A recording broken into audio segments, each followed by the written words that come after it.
radioalta.ca. Vous écoutez CKRL Radio.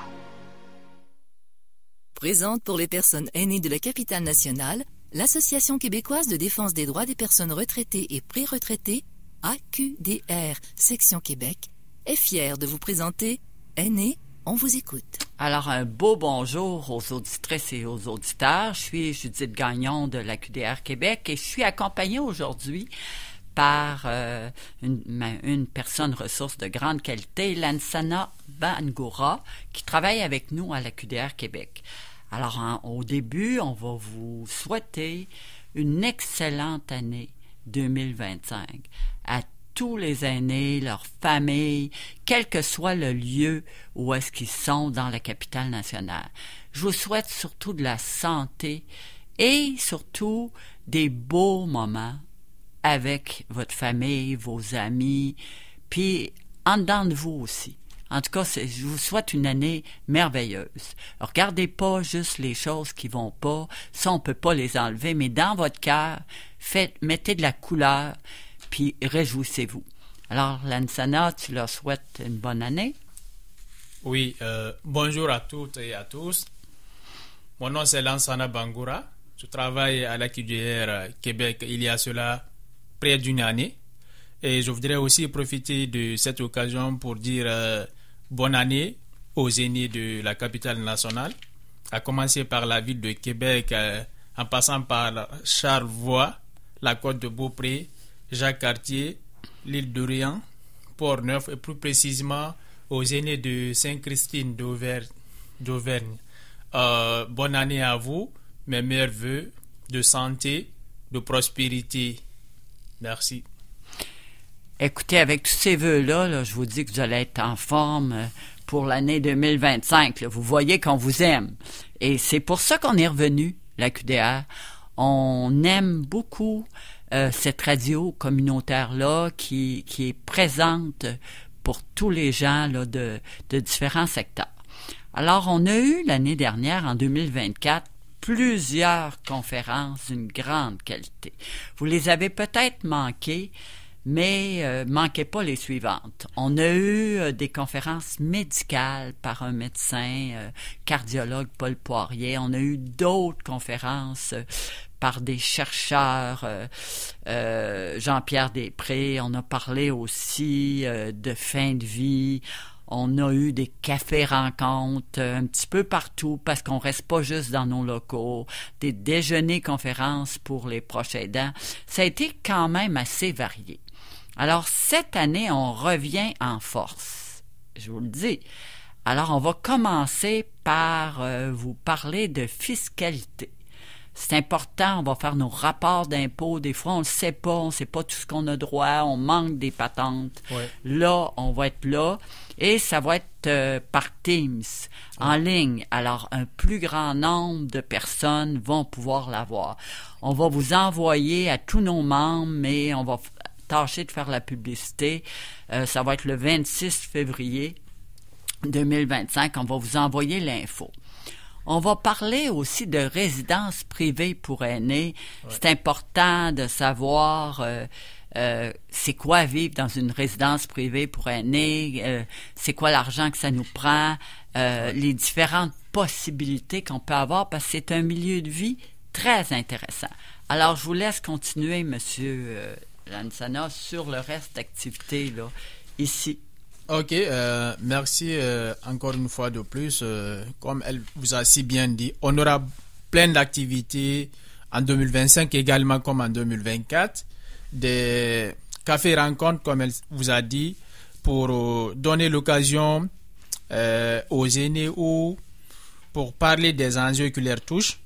Aussi des conférences pour aînés pour parler des activités également qui leur touche aussi, mais en 2025, et vous aurez aussi l'occasion de suivre des cafés-rencontres comme l'émotion et consommation qui va être réalisé en 2025, en avril 2025, et plein d'autres activités également pour voilà, donner la parole aux aînés ou les informer sur ces thématiques-là. Mais en plus de cela, les activités de 2014 et les activités qui s'en viennent en 2025, moi je voudrais, Madame Gagnon, vous demander aussi quelques nouvelles qu'on discutait au bureau, là, notamment avec l'arrivée des nouveaux stagiaires de droit à l'AQDR. Est-ce que vous pouvez nous parler un peu de ça? De ces stagiaires-là? Oui. Écoutez, avant qu'on en parle, je voudrais vous dire quelque chose. Vous le savez, moi, je suis très présente pour les aînés et je considère que les femmes aînées, c'est important. Souvent, les femmes aînées ont manqué de sous parce qu'ils travaillaient moins longtemps ou tout ça. Et la situation est différente que pour les hommes. Alors, nous, on a voulu faire une rencontre spéciale sur la situation des femmes aînées qui va se tenir le 6 mars prochain. Je vais vous le rappeler. Ça serait bon que vous veniez, mesdames, messieurs aussi, mais mesdames qui parlent, puis on va parler ensemble, vous allez écouter de qu'est-ce que vous avez vécu, les circonstances, qu'est-ce qu'il y aurait à changer. C'est important parce que ça va être cette année une grande thématique pour nous, la situation des femmes aînées, parce qu'elle s'inscrit, on a beaucoup, on va avoir des montées de prix dans beaucoup de choses, les logements sont rares, ça va être plus difficile et nous, on considère que la situation des femmes aînées, c'est extrêmement important, puis on va mettre un accent là-dessus. Alors, vous me parliez de ce qu'on va avoir de précis. Ben écoutez, nous, on est partenaires avec l'Université Laval, surtout avec la faculté de droit, parce qu'on considère que l'intergénérationnel, c'est important. Toutes les générations, on est des humains. On est tous ensemble. Et l'université est consciente de ça. Alors, cette année, on est vraiment chanceux. Je remercie la faculté de droit de l'Université de Laval. On va avoir 3 madames étudiantes en droit qui vont venir durant la période hivernale et printanière. Ça va être 3 jours remplis où ces personnes-là vont pouvoir vous donner de l'information juridique et aussi vous suivre sur certains problèmes. Parce que les problèmes se judiciarisent pas tous. On va pas tous à la cour, mais c'est important de savoir nos droits puis qu'est-ce qu'on peut faire aussi pour les défendre. Alors, je vous le dis, ça commence la semaine prochaine. Les stagiaires arrivent, ils vont occuper des jours différents pour qu'on ait plus de plages où on a du monde.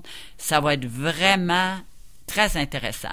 Si vous voulez, si vous avez un problème juridique, voulez-vous, s'il vous plaît, à compter de lundi, appeler, vous nommer, vous demandez d'être appelé, puis pour parler aux stagiaires en droit. Le numéro de téléphone est 418-524-0437, poste 0. Là, vous dites que vous avez un problème juridique puis que vous voulez parler à des stagiaires en droit. C'est une grande opportunité. Je les ai rencontrés. C'est toutes des femmes très conscientes de la situation des aînés et qui veulent vraiment faire la différence. Alors, je vous le dis, c'est une opportunité. Surtout, manquez-les pas. C'est pour vous. Merci pour toutes ces précisions, Madame Gagnon. Je pense que nos aînés sont édifiés sur ce sujet. Vous aurez 3 stagiaires pour l'hiver 2025 et on sera très heureux de vous accueillir dans le bureau pour vous apporter de l'assistance. Alors, moi, je voudrais aussi rebondir sur un autre sujet qui me touche, qui me préoccupe vraiment. C'est la visite de l'AQDR Québec à la maison Revivre hier. Alors, l'AQDR a apporté quelques matériels à la maison de Revivre. Est-ce que vous pouvez nous parler un peu de ce qui s'est passé hier avec la maison Revivre? Certainement, Lansana. Vous étiez là, je sais, puis je comprends très bien là, votre position. La Maison Revive, c'est une maison qui accueille des itinérants hommes depuis 1978, qui a été fondée par Mme Colette Sanson, qui, cette maison-là, vit de dons. Ouais. Alors, c'est pas rien, là. Et il accueille une vingtaine de personnes pour loger pour à peu près environ 3 mois, puis il y a des séances pour aider la personne à se reprendre en main. Ouais. Nous, on est allés parce que on s'est associé avec une communauté religieuse. Okay. La communauté des Pères Eudis, on les connaît pas, mais c'est des gens extrêmement généreux. Oui. Et c'était notre 2e fois qu'on allait en notre propre nom et en leur nom. La première fois, on est allé porter des livres. Parce que quand quelqu'un fait un séjour là, ben regarde, il peut pas se tourner les pouces tout le temps. Oui. Puis il y en a beaucoup qui aiment la lecture. Alors, on est allé porter 15 sacs de livres. Oui. V'là 2 mois, et pour donner un petit peu, d'ouverture aux gens. OK. Hier, on est allé, mais c'est complètement une chose différente. Il y avait des personnes qui logeaient à la Maison Revive qui disaient « On aime dessiner, on aime faire de la peinture, on aime créer des choses. » Parce que vous savez que la création, ça sort des émotions. Oui. Alors, on est allé, on avait acheté, c'est encore les Pères Eudis qui nous ont donné des sous, et on a acheté du matériel d'artistes, et on est allé leur porter hier.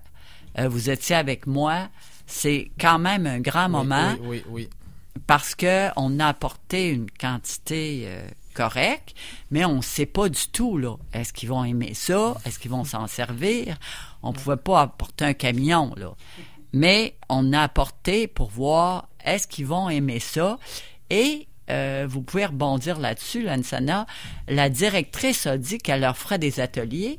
Oui. Elle a dit effectivement qu'elle va faire des ateliers aussi en regroupant des résidents de la Maison Revivre pour les partager plein d'informations, leur apprendre à faire des exercices d'écriture ou de dessin où ils pourront écrire les émotions négatives et les émotions positives. Moi, j'ai trouvé très intéressant ces genres d'activités au sein d'une telle maison. Mais ce qui m'a beaucoup plus marqué, c'est lorsque nous sommes arrivés sur les lieux, on a constaté une certaine organisation d'abord, bien avant qu'on ne s'aperçoive qu'il y a aussi les personnes aînées qui se retrouvent dans cette maison. C'est quelque chose qu'il ne faut pas vraiment manquer. Alors, deuxième point, moi j'ai constaté aussi que tout ce qui a été envoyé comme livres et autres là ont été bien arrangés dans une bibliothèque, dans un placard, à la disposition des résidents de la maison, ce qui leur permettra de bien s'informer et puis d'évacuer un peu les stress. Et voilà, ça c'était une bonne chose. Et puis je sais pas si vous vous rappelez, on a aussi fait le tour de la maison. Oui. Allez-y, s'il vous plaît. On a complètement fait le tour. On a vu où les gens logeaient. On a vu où est-ce qu'ils couchaient. On a vu aussi l'endroit où ils mangeaient. On a vu aussi les douches, tout ça. On a vu le garde-manger. On a tout vu comment est-ce que c'est fait, et on a vu qu'il y avait énormément de bénévoles. Oui. Il y a très peu de gens qui travaillent, je pense 4-5, Sylvie disait, puis les autres, c'est tout du bénévolat. Alors, écoutez, ça prend du cœur pour faire ça. Ça prend vraiment une communauté solidaire, parce que ça se ferait pas. Puis moi, ce que j'ai, comme vous, Lansana, ce que j'ai remarqué, c'est que il y a des gens âgés qui sont itinérants et qui arrivent en fin de vie et qui sont dans des situations difficiles. Vous savez, Oui. l'hiver ici, là, il commence, on gèle, c'est épouvantable. Oui. On peut pas coucher dehors trop parce qu'on va avoir les pieds gelés, puis on va perdre nos mains, nos doigts vont nous tomber. Oui, oui. Ça n'a pas de bon sens. Oui. Puis plus tu vieillis, Oui. moins tu es capable d'endurer des situations comme ça parce que ton corps, il vieillit aussi, puis il est plus capable. Fait que ça nous fait, Nansana, on en a parlé tous les deux, Oui. ça nous fait beaucoup réfléchir. Oui, oui, oui, oui. Parce que dans une ville comme Québec, Québec. qui est riche quand même, qui a beaucoup de fonctionnaires, Oui, il y a beaucoup de gens qui aisés, Oui. on a quand même beaucoup de pauvreté. Oui.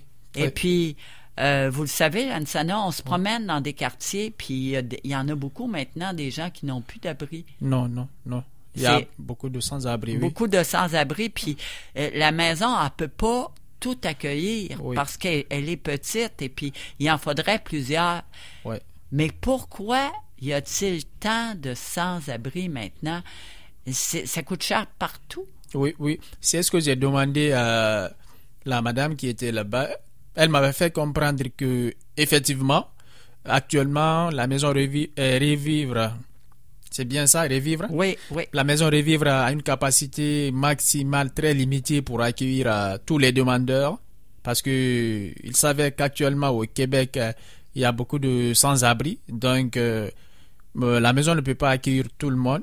Il y a des personnes qui viennent demander comment dirais-je, pour se refuser dans la maison, mais ils ne peuvent pas accéder puisque c'est plein actuellement, c'est plein et c'est quelque chose qu'il faut vraiment noter sans pour autant sauter là-dessus, quoi. Ouais. Puis je voudrais aussi compléter, Lansana, vu que cette année, on va être très chanceux, on va avoir 3 étudiants en droit, 3 jours semaine, on va s'organiser avec la Maison Revivre pour envoyer peut-être 1 ou 2 fois par mois des stagiaires pour rencontrer les personnes. Oui, oui, oui. Parce que là, on veut savoir c'est quoi le problème qu'ils vivent. Est-ce que c'est parce qu'ils sont désaffiliés du système? Oui. Est-ce que c'est parce qu'ils ont d'autres types de problèmes? Oui. Comment on peut les réaffilier? Est-ce qu'ils ont droit? Est-ce qu'ils ont tout ce qu'ils ont droit? Oui, oui. Ou ils le demandent pas parce qu'ils n'ont pas d'adresse fixe? Te souviens-tu? On Oui, parlait oui. d'adresse Oui, oui, fixe. oui, oui. C'est quoi le système? Parce que ça n'a pas de bon sens, là, quand on regarde ça, là.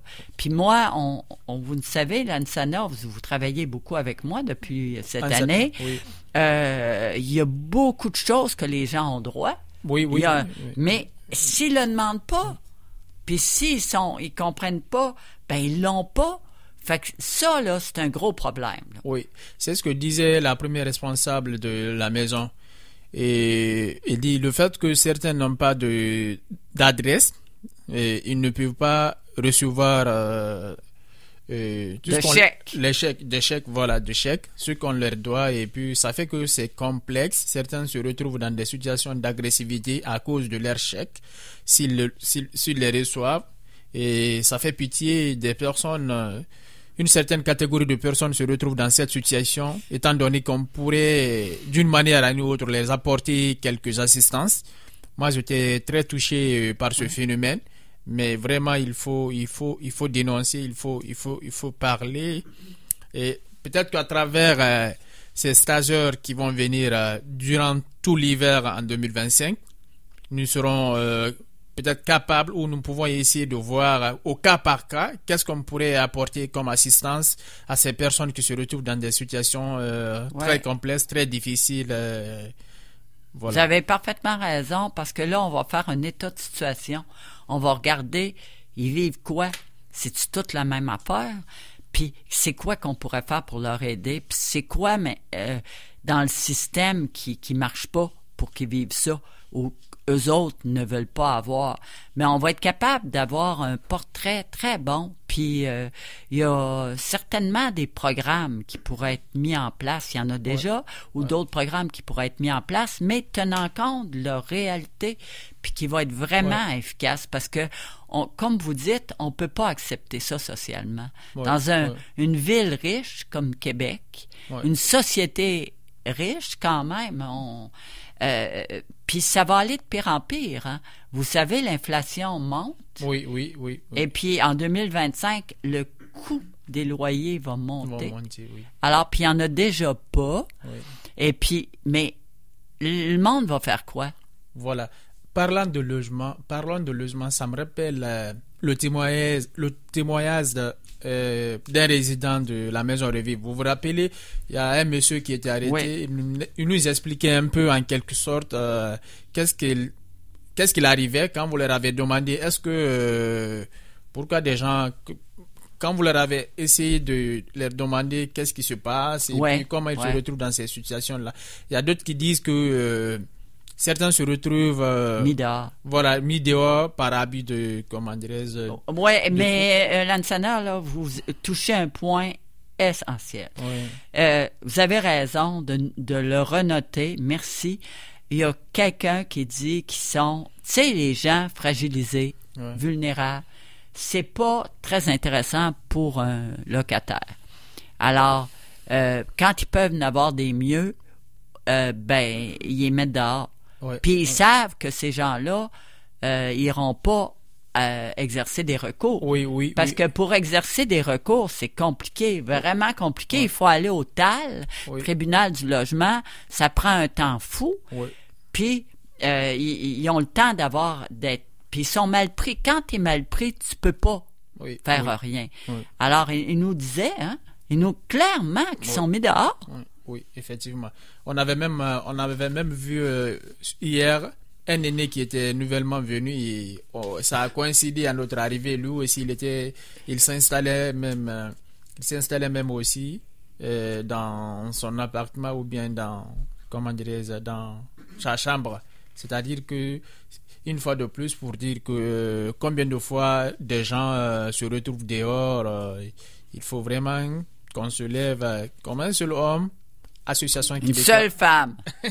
Comme une seule femme, comme une seule femme, comme une seule personne, je voulais dire, voilà. Ouais, c'est correct. Il faudrait qu'on se lève comme une seule personne, et puis Association québécoise de défense des droits des personnes aînées et d'autres organismes communautaires qui œuvrent dans ce domaine-là pour vraiment accompagner ces personnes qui se retrouvent dans des situations de sans-abri. Je voudrais faire une demande particulière. Je vous en fais souvent. Puis cette fois-ci, je pense qu'elle est vraiment très importante. Voulez-vous, s'il vous plaît, si vous voyez des choses spécifiques qui arrivent à des aînés, qui perdent leur logement, comme Lansana disait, ou qui ont plus d'argent, qui sont dans le système de santé, il y a des gens qui nous ont dit que plus tu vieillis, moins t'es bien soigné. Si vous voyez des choses directement reliées avec qu'est-ce que les aînés vivent, voulez-vous nous appeler?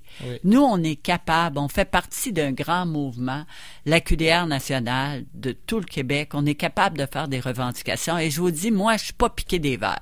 Je suis capable de défendre les gens, puis ça me gêne pas du tout parce que on peut pas endurer ça. Voulez-vous, s'il vous plaît, nous appeler au 418-524-0437, poste 0 et demander Judith Gagnon, c'est moi, ou Lansana Bangura. On va prendre en note ce que vous vivez. On va regarder. On a du monde avec nous. On est capable d'appeler. On a des ressources. Puis là, on va voir. Ça va nous aider, puis ça va vous aider. On lâchera pas le morceau. Si vous avez un problème, on n'arrêtera pas. Mais s'il vous plaît, restez pas dans votre cocon. Si vous vivez quelque chose, dites-nous-le. Nous, là, notre mission est vraiment d'aider les gens. On n'a pas d'autre. Puis si on vous aide pas, on n'est plus utile. Fait que on va être utile. Fait que je vous répète le numéro de téléphone 418 524-0437, poste 0. S'il vous plaît, dites-le, parce qu'on peut pas tout deviner. Il y a le transport aussi, c'est difficile. J'en parlais en 2024 aussi, le transport, les trottoirs. Là, cet hiver, vous allez vivre quelque chose. Est-ce que c'est correct, les rues? Est-ce que vos trottoirs, quand ils vont être embués ou ils vont être glacés, allez-vous tomber puis vous casser quelque chose? Qu'est-ce qui se passe? On veut vraiment être là pour vous. N'est-ce pas, Lansana? Oui, bien sûr, oui. Surtout pendant cet hiver-là, et certains vont se retrouver devant leur maison sans le déneigement ou bien des retards de déneigement, je ne sais quoi, mais des situations complexes. Vraiment, l'AQDR Québec est là pour vous et pour vous soutenir aussi également. Donc, ouais. C'est ça. Vraiment vous soutenir, puis on va regarder cet hiver, moi je suis ça de près. Je veux voir si vous êtes bien déneigé, puis même est-ce qu'il y a des initiatives pour vous aider à déneiger des petites places qui sont pas faites par la ville ou qui sont faites par des déneigeurs, parce que des fois les escaliers là c'est plein de neige. Oui. Avancez-vous pas là-dessus, là, vous allez vous casser le cou.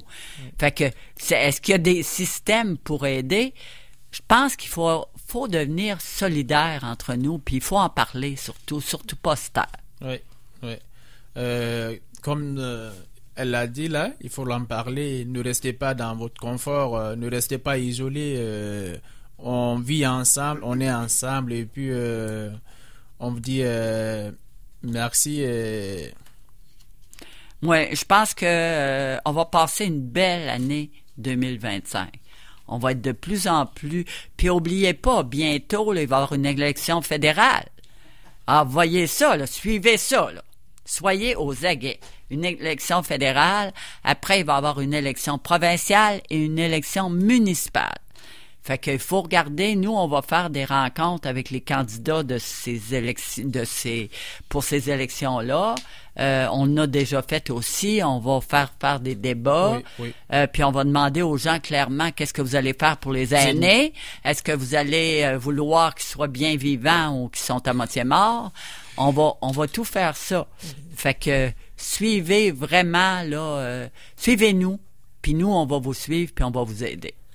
Merci, et puis on vous dit au revoir, à la prochaine. L'Association québécoise de défense des droits des personnes retraitées et pré-retraitées, AQDR, section Québec, est fière de vous avoir présenté Aînés, on vous écoute. Pour connaître tous les services offerts, visitez le aqdr-québec.org ou encore téléphonez au 418-524-0437, poste 0.